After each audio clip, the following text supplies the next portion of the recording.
Hello मेरे दोस्तों। आज हमारी असाइनमेंट प्रॉब्लम की लास्ट क्लास है और आज की क्लास के अंदर मैं आपको असाइनमेंट प्रॉब्लम के as per our study mat सारा कंप्लीट करा चुका। स्कैनर के क्वेश्चन भी 3-4 जितने आए थे सब कंप्लीट करा दिया। मैंने कहा था ना ये चैप्टर बड़ा है और चैप्टर बड़े होने के अनुसार इसके अंदर ज्यादा चैप्टर है, पर ये इतने मार्क्स का नहीं है। इसके अंदर जैसे कि हमने पूछा 3 क्वेश्चन आ सकते हैं मैक्सिमम टू मैक्सिमम, जिसमें एक थ्योरी का तो जरूर पूछेगा, 2 प्रैक्टिकल पूछेगा। अब 2 प्रैक्टिकल में कितने प्रैक्टिकल भर सकता है भाई वो, तो उसने हर भी दिया। अभी आपने देखा होगा स्कैनर, इस चैप्टर के स्कैनर में 20-30 20-25 20-21 क्वेश्चन ही है, जबकि अगर हमने स्टडी नोट 2 को देखा था तो वहां पर इस स्कैनर के अंदर 39 क्वेश्चन थे और यहाँ पर स्कैनर के अंदर कम क्वेश्चन है।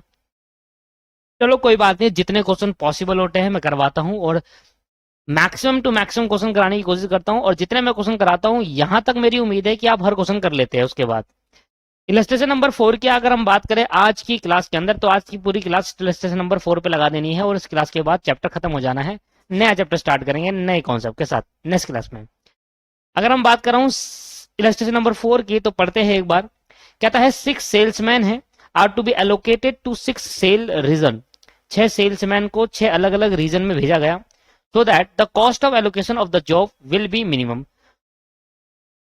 एलोकेशन की जो जॉब हो जाए वो मिनिमम हो जाए, मतलब हमारे जो कॉस्ट ऑफ एलोकेशन है वो बांटने की भेजने की जो कॉस्ट है वो कम से कम रहे, ठीक है, इधर उधर ना भेजना पड़े। Each salesman is capable for doing job at a different cost in each region. हर एक सेल्समैन हर एक जॉब को कर सकता है पर अलग अलग कॉस्ट लगेगी हर सेल्समैन की। The cost matrix given below. क्या था, ये सेल्समैन है, हमारे पास टोटल सेल्समैन है ABCDEF 1 2 3 4 5 6 सेल्समैन है और हमारे पास 6 रीजन है। तो ये बताओ बैलेंस प्रॉब्लम या अनबैलेंस प्रॉब्लम है? Sir balanced problem. पिछली क्लास में मैं आपको अनबैलेंस प्रॉब्लम पढ़ा चुका, बहुत अच्छे से करा चुका। कोई भी क्वेश्चन आ जाता है तो सिंपली एक डमी रो बना देना है, वो बन जाएगा बैलेंस, उसके बाद सारा प्रोसेस वो सी। अब हम बात करते हैं कि अगर सेल्समैन ए को पहले रीजन में भेजूं तो 15 रुपए की कॉस्ट आएगी, सेल्समैन बी को अगर मैं दूसरे रीजन में भेजूं तो 35 रुपए की कॉस्ट आएगी। ऐसी पढ़ते आगे। कहता find the allocation to give a minimum cost. इस तरीके से एलोकेशन करो, इस तरीके से असाइन करो, इस तरीके से भेजो सेल्समैन को अलग अलग रीजन में जिससे कॉस्ट कम से कम आ जाए। तो सबसे पहले हमें ये बनाना है कि कम से कम कॉस्ट आ जाए। दूसरा हम नहीं पढ़ेंगे अभी।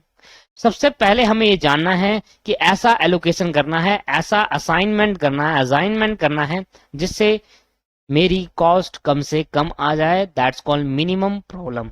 आओ सर स्टार्ट करते हैं। इलस्ट्रेशन नंबर 4 को 2 बार ये क्वेश्चन होगा जैसे कि हमने पिछली क्लास में करा था, इसलिए पूरा 45 से 1 घंटा लगाएगा। आराम से करेंगे, ज्यादा जल्दीबाजी नहीं है क्योंकि आज की क्लास में सिर्फ एक ही क्वेश्चन करना है। तो यहां पर मैं सबसे पहले क्या बनाऊंगा दोस्त, सबसे पहले मैं बनाऊंगा रो मैट्रिक्स। क्या बनाऊंगा? रो मैट्रिक्स या रो ऑपरेशन कह सकते हो आप, रो ऑपरेशन।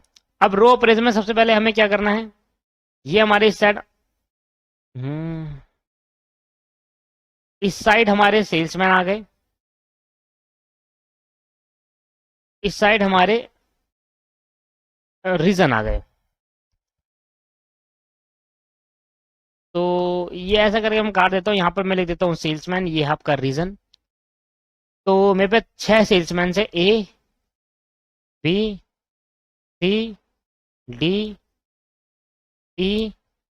तो 6 मेरे सेल्समैन हो गए। रीजन कितने हैं? वो भी 6। First, second, third, fourth, fifth, sixth.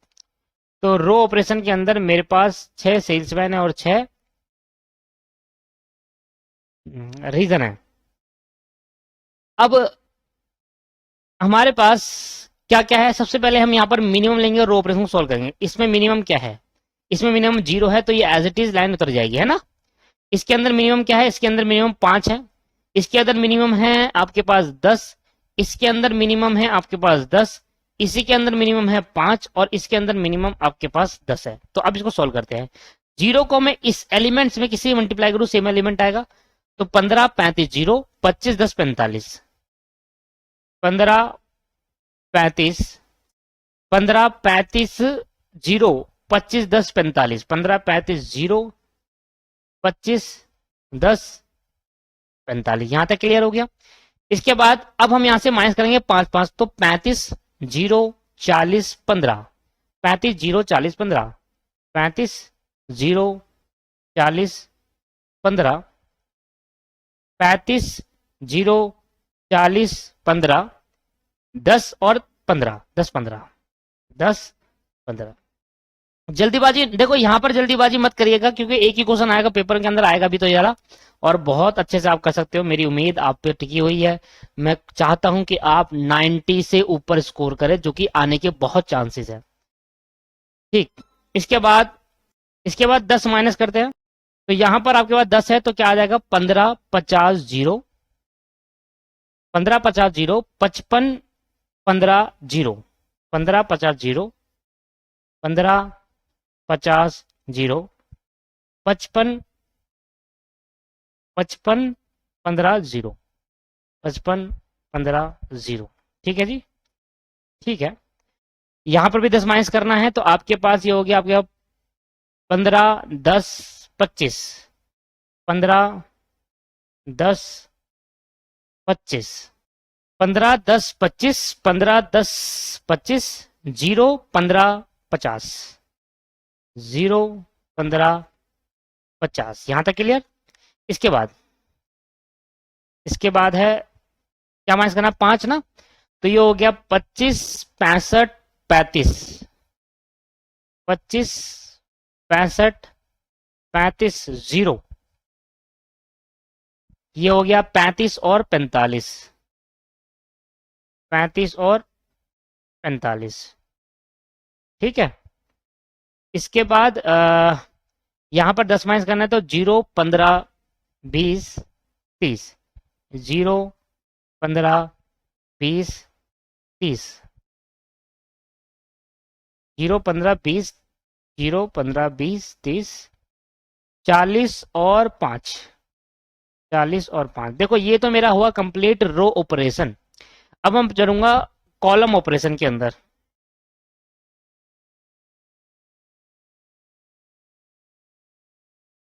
Row operation के बाद मैं क्या चल रहा हूं, कॉलम ऑपरेशन में। सेम प्रोसीजर,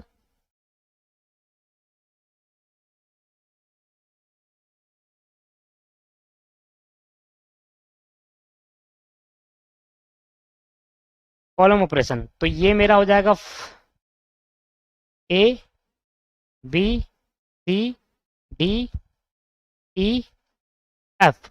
तो मेरे पास 6 सेल्समैन है, 6 रीजन है, first, second, third, fourth, fifth, six, 6 salesman है। तो अब ए, यहां पर सबसे मिनिमम क्या है, कॉलम वाइज देखना, 0 यहाँ मिनिमम, 0 यहाँ, 0 है यहाँ, 0 है यहाँ पर 10 है और यहाँ 0 है। तो बाकी इसको छोड़ के तो बाकी एज इट इज उतार दो। 15, 35, 15, 15, 25, 0, 15, 35, 15, 15, 25, 0, और 35, 0, 50, 10, 35, 0, 50, 10, 65, 15, 65, 15। ठीक है, क्योंकि सब में 0 है तो 0 में से अगर कोई चीज माइनस करेंगे, कोई किसी चीज में से 0 माइनस करेंगे तो सेम ही आएगा।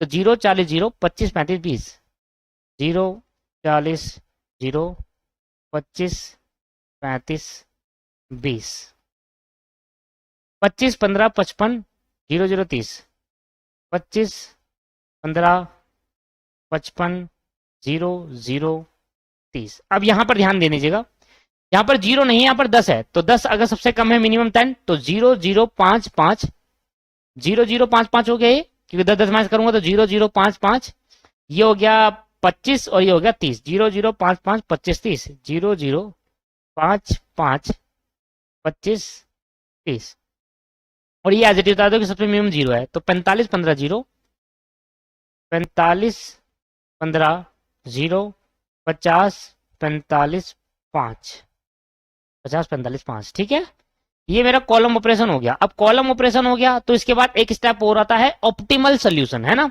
और ऑप्टिमल सोल्यूशन में सबसे पहले हम क्या करते हैं कि as it is column operation उतार देते हैं। तो मैंने उतार दिया, समझ लो कि मैंने as it is column operation उतार दिया, ऑप्टिमल सोल्यूशन, और मेरा आ गया ऑप्टिमल सोल्यूशन। मतलब मुझे ये करना है दोस्तों, मैंने आपको पहले ही बताया था कि कॉलम ऑपरेशन के बाद होता है हमारा ऑप्टिमल ऑपरेशन। ऑप्टिमल ऑपरेशन में सबसे पहले हम क्या करते हैं, मैं सारा हिंदी में लिखवा चुका।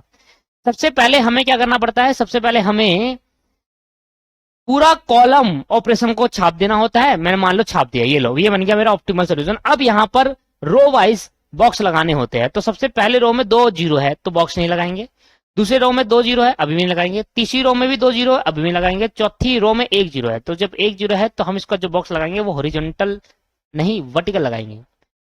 दोबारा यहाँ पर कोई जीरो नहीं है, यहाँ पर 1 जीरो है तो 1 जीरो है, रो वाइज चेक करा तो हमने वर्टिकली लगाना है।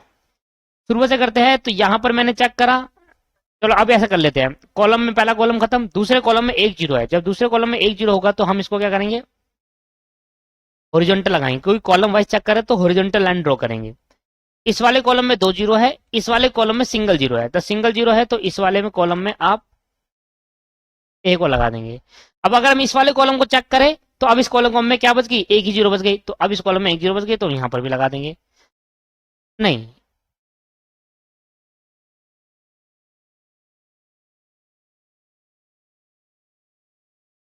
ऐसे लगाएंगे, क्योंकि ऐसे लगाएंगे तो ये जीरो भी कटेगी ना, क्योंकि हम क्या चाहते हैं, कम से कम लाइन में ज्यादा से ज्यादा जीरो कट जाए। तो अगर मैं ऐसे लाइन खींचता हूं तो सिर्फ एक जीरो कटेगी, तो इसके लिए दोबारा लाइन खींचनी पड़ती, इसलिए मैंने ऐसे लगा दिया, इससे एक ही लाइन से दोनों जीरो कट जाए। 1 2 3 4 5 5 लाइन है और आपके पास 6 रो कॉलम है। तो लाइन जो ड्रॉ करी है हमने, लाइन जो हमने ड्रॉ करी है वो क्या है दोस्तों, वो आपके पास नॉट इक्वल टू रो और ऑपरेशन। लाइन जो ड्रॉ करी है वो रो और ऑपरेशन के इक्वल नहीं है, इसलिए यहां पर मेरा लाइन जो ड्रॉ हुई है 5 आया और रो ऑपरेशन को मिलाकर देखेंगे तो 6 की बन रही है मैट्रिक्स।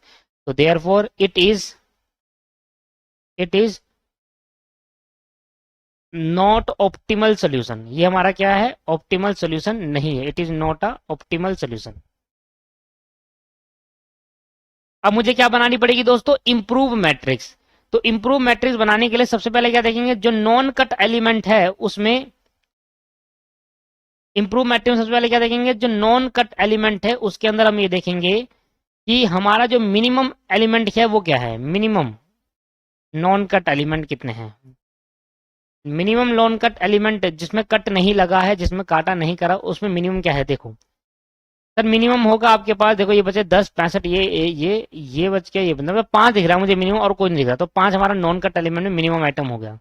अब इसको हम क्या करेंगे पता है ना आपको, मैं हर बार बताता हूं, इसको हम क्या करते हैं दोस्तों, इसको हम कहते हैं कि दोस्तों सबसे पहले तो ड्रॉ कर लेता हूं फिर बताता हूं। नॉन कट एलिमेंट में हम माइनस करते हैं और जहां पर इंटरसेक्शन पॉइंट होता है वहां ऐड कर देते हैं। तो पहला रीजन, दूसरा, तीसरा, चौथा, पांचवा और छठा। ये हो गया ए, ये हो गया बी, ये हो गया सी, ये हो गया डी, ये हो गया ई और ये हो गया एफ। ठीक है, ये हमारा सेल्समैन और ये हमारा रीजन। आओ सबसे पहले जो मेरा 5 है वो नॉन कट एलिमेंट में माइनस करेंगे, तो ये बच जाएगा, डी से चालू होगा, ये बचेगा देखो 5 60 और 10, 5 60 और 10, 5 60 और 10।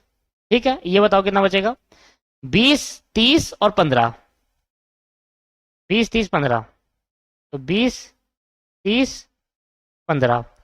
अच्छा ये कितना बचेगा, ये 0 20 25, 0 20 25, 45 40 0, 45 40 0, 45 40 0। अब जहां ऐसी लाइन ढूंढो जहां पर इंटरसेक्शन पॉइंट हुए हैं, जैसे कि ये एक, ये है इंटरसेक्शन पॉइंट, एक ये है, एक ये, दो लाइन आपस में इंटरसेक्ट करिए, यहाँ यहाँ यहाँ यहाँ दो लाइन आपस में इंटरसेक्ट, इधर पे ऐड करेंगे, इधर पे वो मिनिमम वैल्यू को ऐड कर देंगे, तो कितना होगा 15 से 20 40 20, 20 40 20 हो जाएगा, 20 40 20।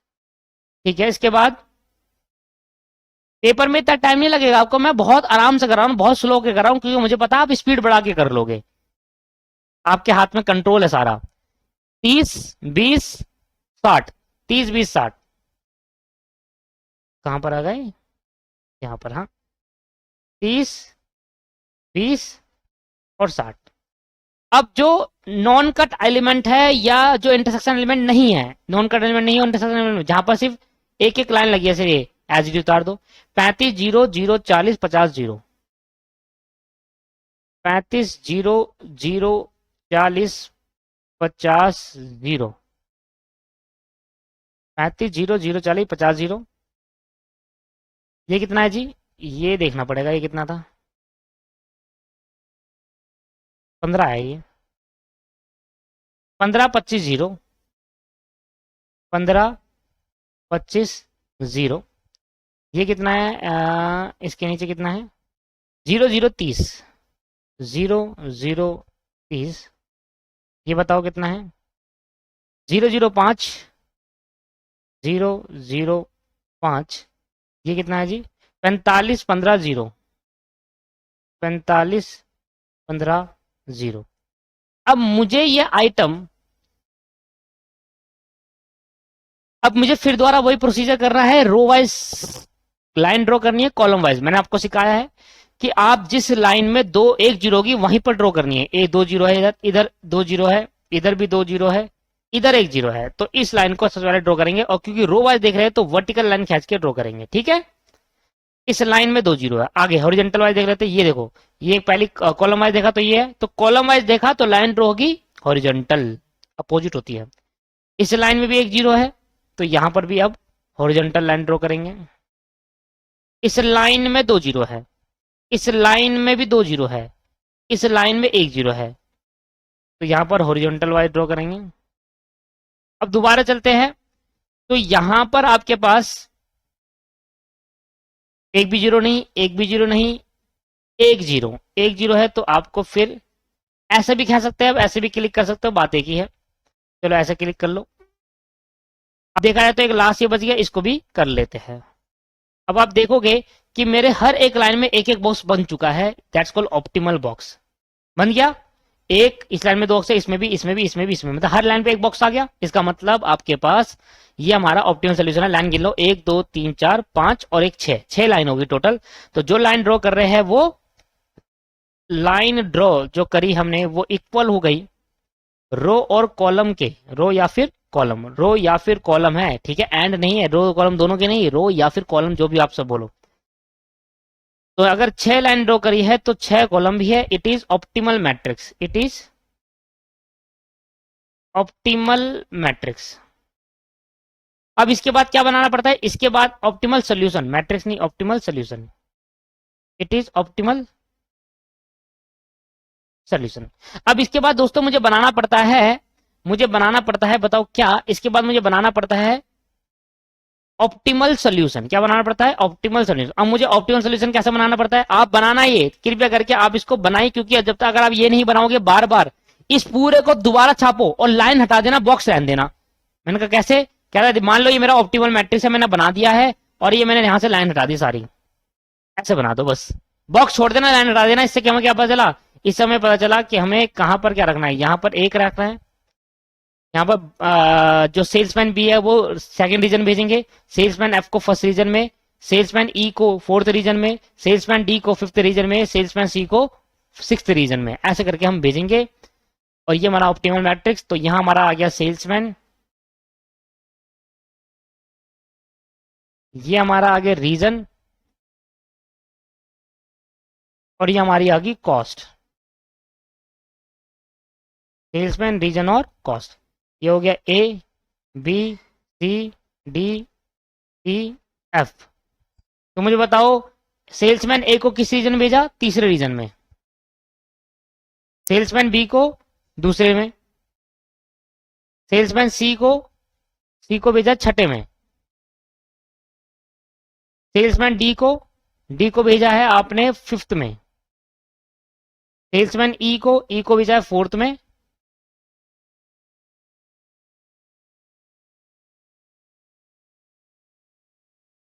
सेल्समैन ई को फोर्थ में और उसको फर्स्ट में भेजा है।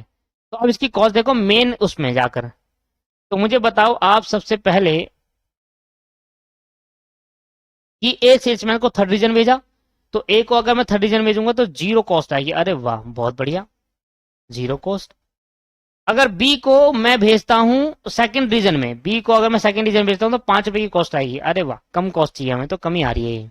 सी को फोर्थ सिक्स्थ में भेजेंगे, सी को सिक्स्थ में भेजेंगे तो 10 रुपए की कॉस्ट आएगी,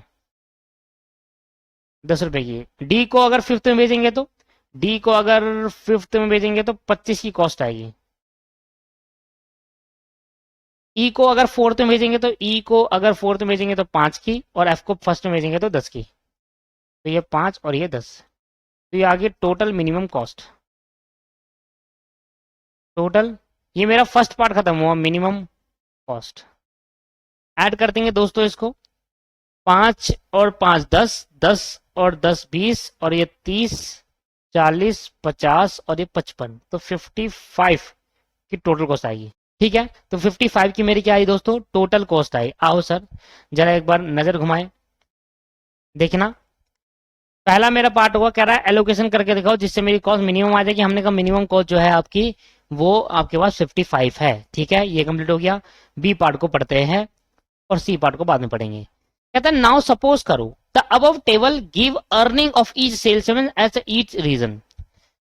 अगर ये कॉस्ट ना होकर अर्निंग होती, ये मान के सपोज करो कि जो ये नीचे दे रखा है ना 15-35, ये अर्निंग है, कॉस्ट नहीं है। तो मतलब अगर एक सेल्समैन पहले रीजन में भेजेंगे तो 15 रुपए कमा कर देगा, अगर सेल्समैन ए को दूसरे रीजन में भेजेंगे तो 35 रुपए कमा कर देगा, अगर सेल्समैन बी ए को थर्ड रीजन में भेजेंगे तो 0 रुपए कमा कर देगा। तो ये अर्निंग मान लो, पहले हम क्या मान रहे थे, कॉस्ट। अगर सेल्समैन ए को फर्स्ट में भेजेंगे तो 15 रुपए की कॉस्ट लगेगी। अब ये मान के चलो, सपोज करो कि अगर ये जो कॉस्ट है ये कॉस्ट ना होकर अर्निंग होती।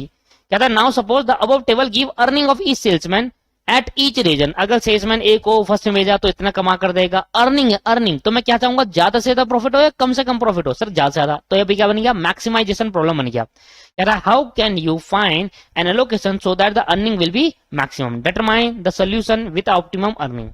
हम मिनिमाइजेशन निकालेंगे तो ऑटोमेटिकली मैक्सिमाइजेशन, तो मैक्सिमाइजेशन प्रॉब्लम को हम क्या करते हैं, मिनिमाइजेशन प्रॉब्लम में कन्वर्ट करते हैं। इसके लिए मुझे एक स्टेप और बढ़ाना पड़ता है, इसको बोलते हैं रिलेटिव लॉस मैट्रिक्स। क्या बोलते हैं उसको, रिलेटिव लॉस मैट्रिक्स। तो ये हमारा हो गया B part.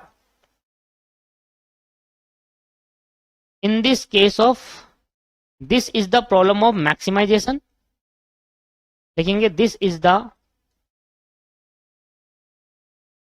Problem of maximisation, this is the problem of, एक minute, this is the problem of maximisation.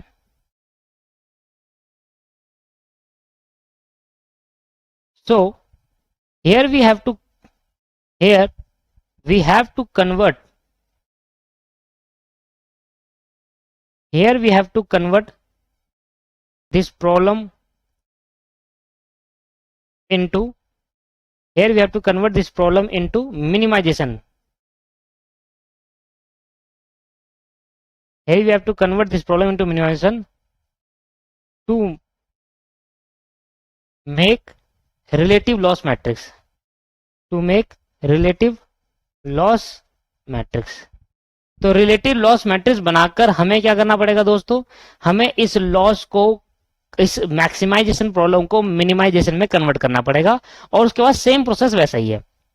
तो हमारा जो पहला पार्ट आएगा वो होगा रिलेटिव लॉस मैट्रिक्स। इसको हम क्या करते हैं, हम देखते हैं कि अगर मेरे को किसी चीज को मिनिमाइजेशन करना है तो हम क्या करते हैं, माइनस कर देते हैं बड़े में से छोटे को, मतलब बड़ी एलिमेंट्स में से माइनस कर देते हैं छोटे एलिमेंट्स को, तो अपने आप ऑटोमेटिकली क्या बन जाता है, मिनिमाइजेशन प्रॉब्लम बन जाएगा।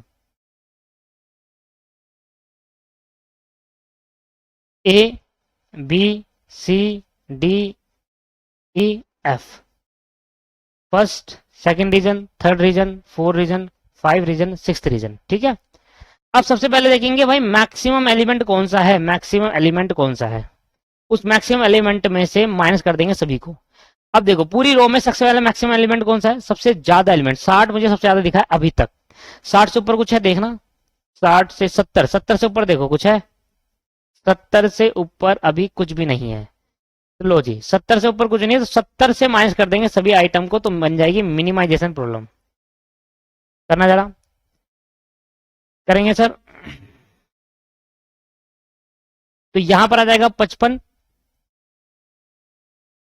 30, और आपके पास 20 गए, 50, 45, 45, और यहाँ पे आएगा 70, 40, यहाँ आएगा 60। ठीक है, 70 से माइनस करेंगे 35, 70 करेंगे 65, 60 करेंगे 10 आ जाएगा, 20 करेंगे तो 50 आ जाएगा, 70 करेंगे तो 0 आ जाएगा, 25 करेंगे तो 35 आ जाएगा, 0 करेंगे तो -70 ही आएगा, 45 माइनस करेंगे तो आपके पास 25 आ जाएगा, 10 माइनस करेंगे तो 60 आ जाएगा, 35 माइनस करेंगे तो 45, 35 माइनस करेंगे तो कितना आ जाएगा, 35 ही आएगा, 40 माइनस करेंगे तो 30 आ जाएगा, 30 माइनस करेंगे तो 40 आएगा, 25 माइनस करेंगे तो 35, 25 माइनस करेंगे तो 45 आएगा, 20 करेंगे तो 50, 60, 70, 65 करेंगे तो 5, 10 करेंगे तो 60, 5 करेंगे तो 65, 40 करेंगे तो 30, 10 करेंगे यहाँ पर -70 में से 10 माइनस करेंगे तो क्या हो जाएगा 60, 15 माइनस करेंगे तो 55, 25 माइनस करेंगे तो 45, 25 माइनस करेंगे 45, 40 करेंगे 30 और 50 करेंगे तो 20, 45 माइनस करेंगे तो 25, एक मिनट, हाँ हाँ, 20 माइनस करेंगे तो 50, 10 माइनस करेंगे तो 60, 60 माइनस करेंगे तो 10, 50 माइनस करेंगे तो 20, 15 माइनस करेंगे तो 10 माइनस करेंगे तो 65, 55, तो उतार दो सर, 55, 30, 45, 45, 40, 60, क्या आएगा 55, 30, 45, 45, 40, 60, 55, 30, 45, 45, 40, 60, 35, 65, 10, 50,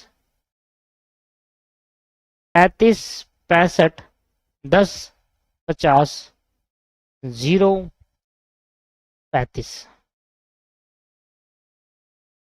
70, 25, 60, 35, 30, 40, 70, 25, 60, 35, 30, 40, समझ में आ गया ना, 45, 50, 5, 60, 45, 50, 5, 60, 45, 50, 5, 60, 65, 30, 65, 30, 60, 55, 45, 45, 30, 20, 60, 55, 45, 45, 30, 20, 25, 50, 60, 10, 20, 25, 50, 60, 10, 20, 60, 10, 20, 55, लो भाई, अब जाकर ये कंप्लीट हुआ है, अब ये बन गया मिनिमाइजेशन मैट्रिक्स। मिनिमाइजेशन मैट्रिक्स करने के बाद आप वही सारा प्रोसेस वैसे उतार दीजिए। अब सबसे पहले आता है रो ऑपरेशन। रो ऑपरेशन करेंगे दोस्तों। रो ऑपरेशन में सब सेम वही, ABCD, सेल्समैन और ये रीजन, 1, 2, 3, 4, 5, 6, ABCDEF।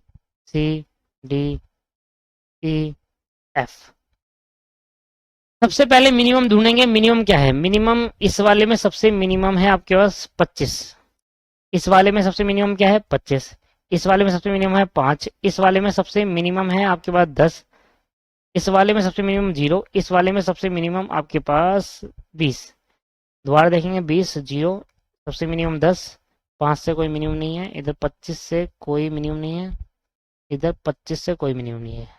आओ सर जल्दी सॉल्व करें इसको। हाँ जी, तो 25 माइनस करेंगे तो क्या आएगा जी, आओ सर, 55 माइनस 25, 30, 35 माइनस 25, 10, 30, 10, 30, 10, 45, 10, 30, 10, 45, 20, 35, 0, 30, 10, 45, 20, 35, 0। इसको मैं लिख दूं आप सर, क्लास में पॉज करके इसको क्या करता हूं, वीडियो को पॉज करके इसको लिख लेता हूं अच्छे से, ठीक है, उसके बाद मैं वीडियो स्टार्ट करता हूं। ये लो जी, मैंने उतार लीजिए, एक बार आप भी उतार लेना और एक बार चेक जरूर कर लीजिएगा आप भी कि ये ठीक है या नहीं है, क्या पता हो सकता है गलती करी हो, ठीक है, पर मेरे हिसाब से मैंने बिल्कुल एग्जैक्ट ठीक करा है, एक बार आप फिर भी एक बार क्रॉस चेक जरूर कर लीजिएगा, ठीक है। ये मेरी रो मैट्रिक्स होगी, इसके बाद मैं बनाऊंगा कॉलम मैट्रिक्स, कॉलम ऑपरेशन।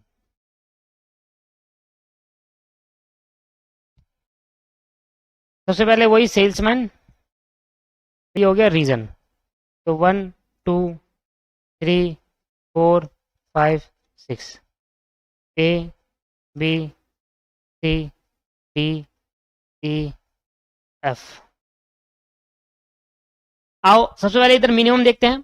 तो इससे जो मिनिमम है वो ये रहा 4, इसका जो मिनिमम है ये सॉरी 0 है, इसका मिनिमम तो 0 है। अब इसको जल्दी हो जाएगा, इसका मिनिमम 0 है, इसका मिनिमम 0 है, इसका मिनिमम 0, इसका मिनिमम 0, इसका मिनिमम 0। बस इधर ही ठीक सॉल्व करना है, बाकी सब तो ऐसे छाप देना है। तो 25 0 35 30, 25 0 35 30 35 और 35, क्योंकि वो 40 40 था, 35 35, 10 40 5 40 0 25, 10 40 5 40 0 25, 45 0 55, 45 0 55, 25 30 20, 25 30 20,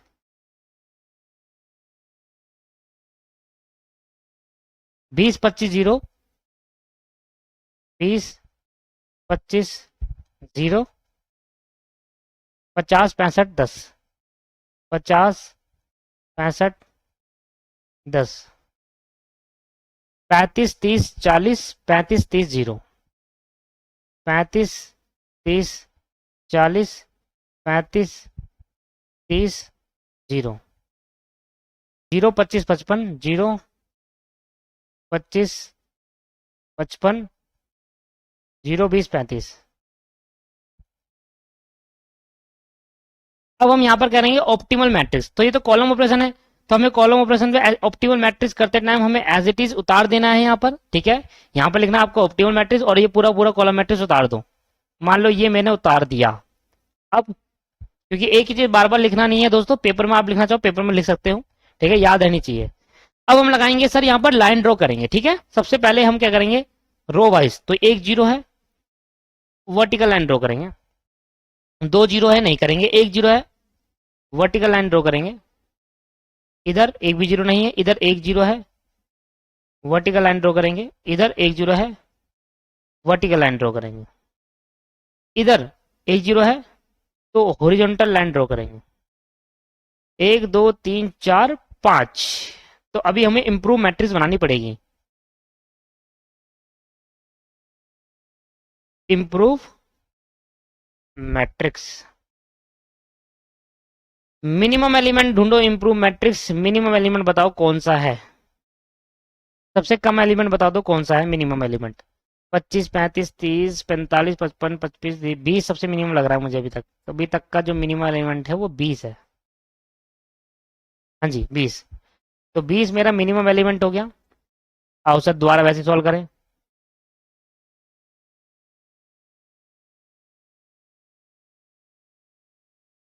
तो first second third fourth fifth six, A B C D E F. तो सबसे पहले जहां नॉन कट एलिमेंट है उसमें 20 माइनस करेंगे। तो ये 5 15 10 15 15, 5 15 10 15 15, 5 15 10 15 और 15। नॉन कट एलिमेंट में लगाना है, माइनस करना है। तब कट है, यहाँ 20 माइनस करेंगे तो ये 25। ओहो 1 मिनट, 20 माइनस करना था ना। तो 5 15 10, 5 15 10। ठीक है, ठीक है सर, ठीक है। यहाँ कितना आ जाएगा, 20 25 35 5 25। ओहो यहाँ नहीं, 25 35 5, 25 35 5 10 0, 10 0। इसके बाद ये लाइन कट है, ये लाइन कट है, ये लाइन कट है। अब देखो इंटरसेक्शन पॉइंट कहाँ पर है सर, ये इंटरसेक्शन पॉइंट एक यहाँ पर है, एक यहाँ पर है, एक यहाँ पर है और एक यहाँ पर है। बस एक इन 3 इंटरसेक्शन पॉइंट है, इसमें ऐड करेंगे 20। तो ये हो जाएगा 60, ये हो जाएगा 55 नहीं 45। पहले तो ये हो जाएगा 60, ये हो जाएगा 45, 20 ऐड करेंगे 50 और ये हो जाएगा फिर दोबारा 45। 50 और 45। अब यहां पर लगा देंगे जहां ऐसे एडिज उतार दो। 10 5 40 0 25, 10 5 40 0 25, 0 0 0 0, 20 0 50 65 10, 20 0 50 65 10, 35 40 35 30 0, 35 40 35 30 0, 0 55 0 20 35, 0 55 0 20 35। अब यहां पर हम ड्रॉ करेंगे लाइन। तो ये हमारी पहली रो में एक जीरो है, तो इसके लिए हम कर देंगे ड्रॉ वर्टिकल लाइन। दूसरी रो में दो जीरो नहीं करेंगे। तीसरी रो में एक जीरो है, लाइन ड्रॉ कर देंगे। चौथी रो में एक भी जीरो नहीं। पांचवी रो में एक जीरो है, लाइन ड्रॉ कर दो। छठी रो में दो जीरो है, ठीक है। कॉलम में चलेंगे तो कॉलम ये पहले कॉलम में एक जीरो है, तो लाइन ड्रॉ कर देंगे हॉरिजॉन्टल। दूसरे कॉलम में एक जीरो आई, तो लाइन ड्रॉ कर देंगे। तो 1 2 3 4 5, अभी भी 5 है। फिर इंप्रूव मैट्रिक्स बनाऊं। फिर इंप्रूव मैट्रिक्स बनाएंगे तो यहां लिख देता हूं लाइन, लिख लेना सर, ये तो लिख दोगे ना। Line draw is not equal to row और कॉलम में से कोई भी इक्वल नहीं आया, मतलब इक्वल नहीं आया। 5 लाइन आ रही है, रो और कॉलम मिलाकर, रो और कॉलम दोनों में से 6 है। Optimal, not optimal solution.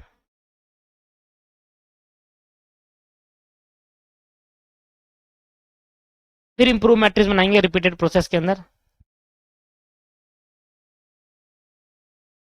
Improved matrix,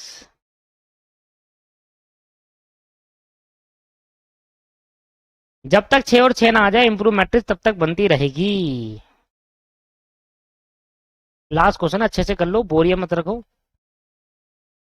इधर ध्यान दो। A B C D E F, sum देखेंगे। सम देखो, देखिए सबसे पहले सबसे मिनिमम आइटम कौन सा है। सबसे मिनिमम मुझे 5 लग रहा है। देखो नॉन कट एलिमेंट में देखना सबसे मिनिमम कौन सा है। सबसे मिनिमम 5 है, ठीक है।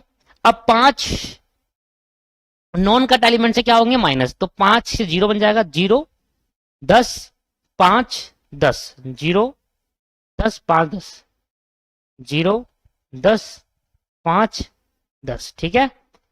और कहा नॉन कट ये 20 30 0 5, 20 30 0 5, 20 30 0 5। और कहीं है यहाँ पर 30 35 30 25, 30 35 30 25। अब देखो इंटरसेक्शन पॉइंट कहां पर है। एक इंटरसेक्शन पॉइंट, 2 3 4 5 6। तो इसमें ऐड करेंगे 65 50 50, 65 50 50। नीचे 30 15 40, 30 15 40। अब बाकी सब एज इट इज उतार दो। 15 0 0, 15 0 0, ठीक है। अब ये 0 65 20, 0 65 20। इधर 40 50 0, 40 50 0। इधर 5 0 55, 5 0 55। इधर 0 0 50, 0 0 50। इधर देखना 10 20 0, 10 20 0। अब पक्का आ जाएगा, लास्ट मैट्रिक्स होगी आई थिंक सो। पहली लाइन में 2 जीरो नहीं होगा, दूसरी लाइन में भी 2 जीरो नहीं होगा, तीसरी लाइन में सिंगल जीरो है, तो वर्टिकल लाइन खींच के इसको कर देंगे। चौथी लाइन में 2 जीरो नहीं होगा, पांचवी लाइन में सिंगल जीरो है, वर्टिकल लाइन खींच के इसको कट कर देंगे। छठी लाइन में 2 जीरो नहीं होगा, पहले कॉलम में 2 जीरो नहीं पॉसिबल है, दूसरे कॉलम में 3 जीरो पॉसिबल नहीं है, तीसरे कॉलम में 1 जीरो है, पॉसिबल है। लास्ट वाले कॉलम के अंदर पॉसिबल नहीं है। ठीक है, दोबारा चेक करते हैं। पहली रो में 2 जीरो पॉसिबल नहीं है, दूसरी रो में 2 जीरो पॉसिबल नहीं है, तीसरी रो में कोई जीरो नहीं, चौथी रो में 2 जीरो पॉसिबल नहीं है, पांचवी रो में कोई भी जीरो नहीं है। पहले कॉलम में 2 जीरो पॉसिबल नहीं, दूसरे कॉलम में 2 जीरो पॉसिबल नहीं, तीसरे कॉलम में 2 जीरो पॉसिबल नहीं। डायगोनल अप्रोच लगानी पड़ेगी यहाँ पर। क्या लगानी पड़ेगी? Diagonal approach.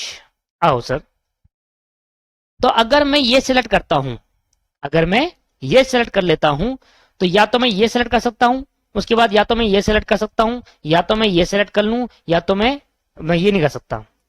अगर मैं ये सिलेक्ट कर लूं तो ये और ये दो सिलेक्ट नहीं कर पाऊंगा। पहले तो ये समझो, अगर आप कोई भी पहला वाला सेलेक्ट करते हो तो या तो इसमें से कोई जीरो सेलेक्ट नहीं कर पाओगे और इस वाली लाइन में तो कोई जीरो सेलेक्ट नहीं कर पाओगे, तो या तो ये सेलेक्ट कर लो या ये सेलेक्ट कर लो। अगर आप ये सेलेक्ट कर रहे हो तो इस वाली लाइन में ये सेलेक्ट नहीं कर पाओगे और इस वाली लाइन में सेलेक्ट नहीं कर पाओगे, फिर बचा क्या? ये, तो ये 3 जीरो आ गई, तो यहां पर 1 2 3 आ गया, 4 5 और 6 आ गया, सभी लाइन में आ गया। अगर आप ऐसा नहीं करना चाहते या कोई और दूसरा तरीका अपनाना चाहते हो, दूसरा तरीका क्या है? दूसरा तरीका यह है कि आप इधर बॉक्स ना बनाकर, तब भी बात है कि आने दोस्तों, दो यहां पर सोल्यूशन मिलकर, दो सोल्यूशन मिलते हैं यहां पर, और मैंने कहा था अगर आपको कहीं पर दो सोल्यूशन मिले तो दोनों से कर लो, कोई दिक्कत वाली बात नहीं है। या तो आप ये वाला सेलेक्ट करते, अगर ये सेलेक्ट करते, अगर ये सेलेक्ट करते तो ये वाला सेलेक्ट करते तो ये सेलेक्ट नहीं कर सकते इस वाली लाइन में, और इस वाली लाइन में ये सेलेक्ट नहीं कर सकते। फिर आप ये सेलेक्ट करते, ये सेलेक्ट करते तो इस वाली लाइन में ये सेलेक्ट नहीं कर सकते, इस वाली लाइन में ये सेलेक्ट नहीं कर सकते, फिर लास्ट ये बचता। ठीक है सर, समझ में आ गया? तब भी सारी जिम में जीरो आ गया। ठीक है, तो कोई भी आप ले लो, मैंने कहा था दोनों से आंसर सेम आ रहा है। चलो हम ये लेके चल देते हैं। तो ये हमारी क्या बनेगी? Optimal solution. तो ऑप्टिमल सोल्यूशन बनाने के लिए मुझे क्या करना पड़ेगा? यहां पर मैं ऑप्टिमल लिख लेता हूं, वैसे आपको नया लिखना है, ऑप्टिमल सोल्यूशन लिखना है। वैसे आपको क्या करना है, आपको पता है यार। सबसे पहले आपको लाइन रो बराबर रो कॉलम बराबर आ जाएगी, it is optimal solution. Optimal solution क्या, दोबारा आप ऑप्टिमल सोल्यूशन का ये चार्ट बनाओगे और बिना लाइन के ड्रॉ कर दोगे। ठीक, बिना लाइन के। तो अब आपके पास क्या क्या पॉइंट बच गए? एक तो ये बच गया, 2 3 4 5 और 6। तो इस तरीके से आप क्या करोगे? एलोकेट कर दोगे। तो भैया एलोकेट करने के लिए क्या करना पड़ेगा? पहले सेल्समैन, फिर आपके पास रीजन, और फिर आपके पास आ जाएगी कॉस्ट, नहीं आपके पास आ जाएगी अर्निंग। अर्निंग, कॉस्ट नहीं, अर्निंग। इधर हम बात कर रहे थे अर्निंग की। ठीक है, वीडियो को पॉज करो, जल्दी से बैलेंस निकाल के दिखाओ, फिर बात करेंगे। तो इसके बाद हमें क्या करना है दोस्तों? इसके बाद सेल्समैन कितने हैं? A B C D E F. Salesman A को कौन सा रीजन मिला है? छठा रीजन। सेल्समैन बी को पहला रीजन, सेल्समैन सी को चौथा रीजन, सेल्समैन डी को तीसरा रीजन, सेल्समैन ई को दूसरा रीजन, और सेल्समैन एफ को पांचवा रीजन। ये रहा। अर्निंग देखते हैं अब। ये हमारे पास था, इसको मिटो दीजिए।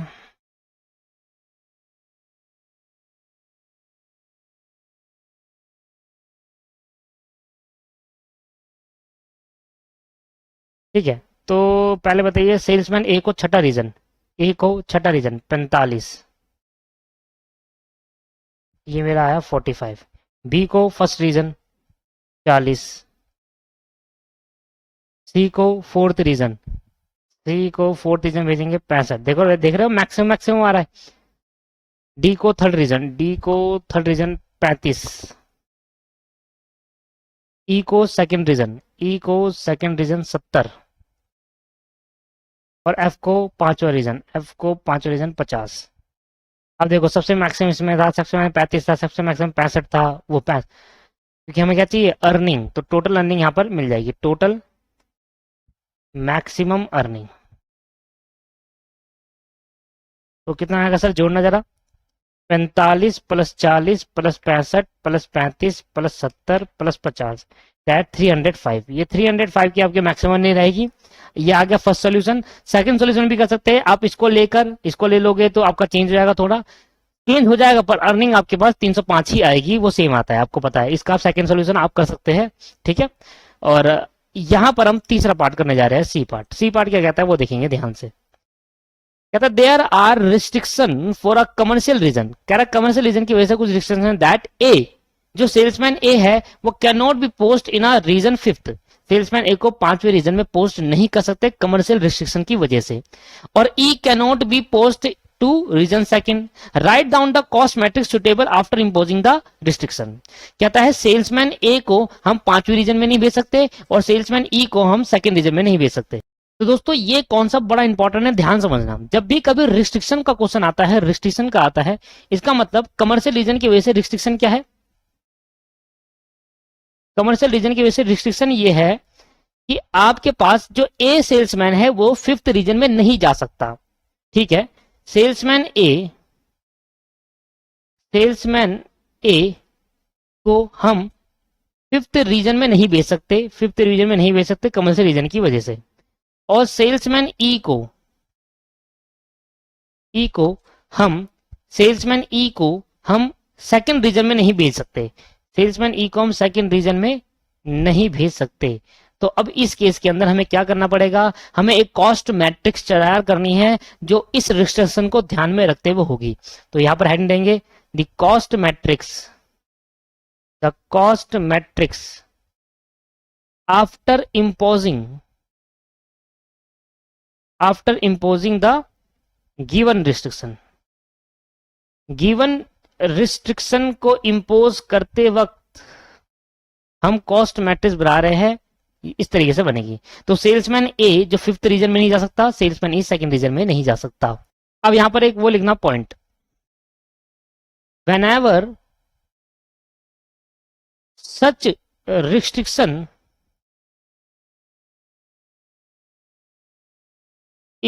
whenever such restrictions are imposed, we have to consider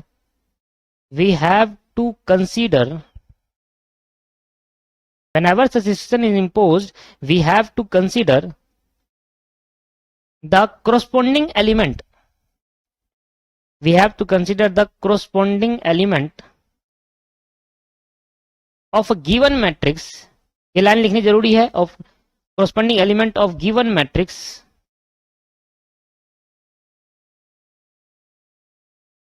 as infinity large.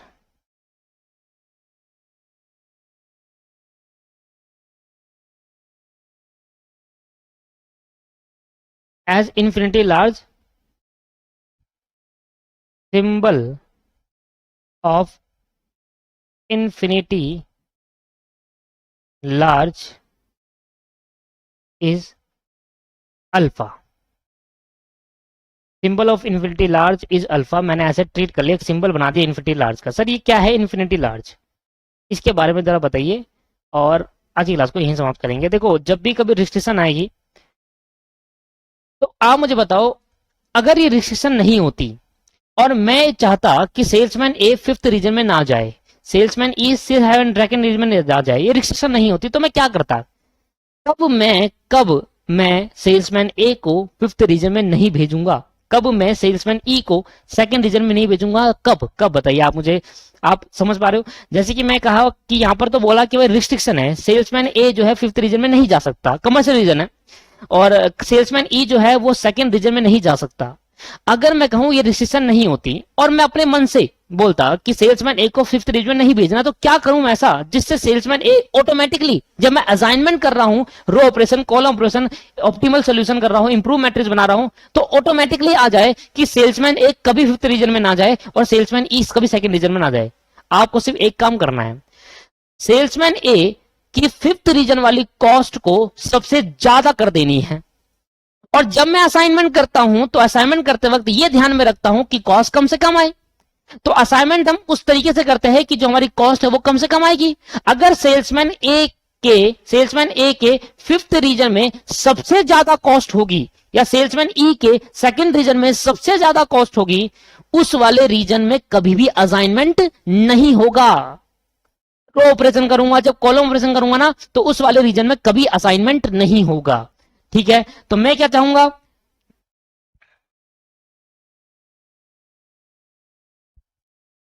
अगर मुझे लिखना सर, यहां पर लिखना, यहां पर लिखेंगे अगर मुझे सेल्समैन ए को फिफ्थ रीजन में नहीं भेजना और सेल्समैन ई को सेकंड रीजन में नहीं भेजना, लिखेंगे अगर मुझे सेल्समैन ए को फिफ्थ रीजन में नहीं भेजना और सेल्समैन ई को सेकंड रीजन में नहीं भेजना, तो मैं चाहूंगा कि इस रीजन में इनकी कॉस्ट जो हो वो सबसे ज्यादा हाई हो।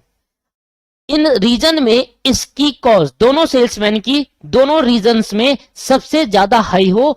सेल्समैन ए की कॉस्ट सेल्समैन ए की फिफ्थ रीजन में सबसे ज्यादा हाई हो और सेल्समैन ई की सेकंड रीजन में सबसे ज्यादा हाई हो। अगर मुझे, मैं चाहता हूं कि अगर मुझे सेल्समैन ए को फिफ्थ रीजन में और सेल्समैन ई को सेकंड रीजन में नहीं भेजना, तो मैं चाहूंगा कि सेल्समैन ए के फिफ्थ रीजन में और सेल्समैन ई के सेकंड रीजन में कॉस्ट सबसे ज्यादा आ जाए, कॉस्ट सबसे ज्यादा हो।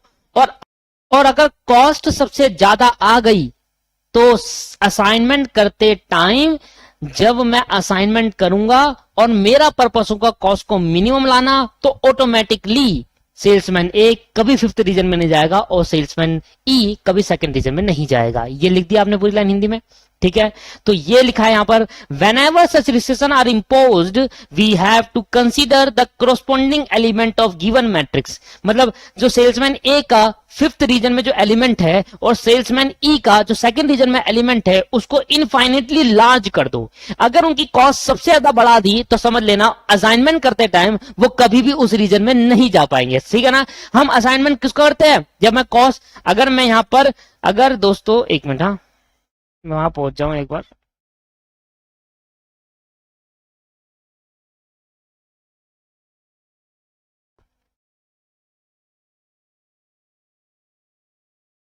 हाँ अगर मैंने या ले, अगर ये को सेल्समैन ए की कॉस्ट फिफ्थ रीजन में, अगर यहां पर कॉस्ट 0 होती तो सबसे कम होती, तो ये सेलेक्ट कर लेता असाइनमेंट, क्योंकि कॉस्ट सबसे मिनिमम है तो सेलेक्ट कर लेता। मैं कह रहा हूं इसमें कॉस्ट 0 की जगह 100 होती तो कभी सेलेक्ट नहीं करता, क्योंकि कॉस्ट में मिनिमम चाहता हूं। मैं कहता हूं ऐसे सेल्समैन को उस रीजन में भेजू जहां कम से कम कॉस्ट है। तो अगर यहां 100 कॉस्ट होगी तो कभी भेजा नहीं जाएगा, यहां इस पे भेज देंगे, 0 वाले पे, 100 पे नहीं भेजेंगे। तो मैं क्या चाहूंगा कि दोनों अगर रिस्ट्रिक्शन है ना, तो इन केस के अंदर इनके जो करस्पॉन्डिंग एलिमेंट है सेल्समैन ए के सेकंड पोजीशन में, इनकी कॉस्ट हाई हो जाए। और हाई कितनी होगी मुझे पता नहीं, मैंने कहा इन्फिनिटी हाई हो जाए, मतलब जितना हो सकता है लार्ज उतना हो जाए। ठीक, और उसको मैंने इन्फिनिटी लार्ज को मैंने डिनोट करा अल्फा से। अब जो मेरी मैट्रिक्स बनेगी, जो मेरी अब मैट्रिक्स बनेगी दोस्तों, कॉस्ट मैट्रिक्स जो मेरी बनेगी ना भाई,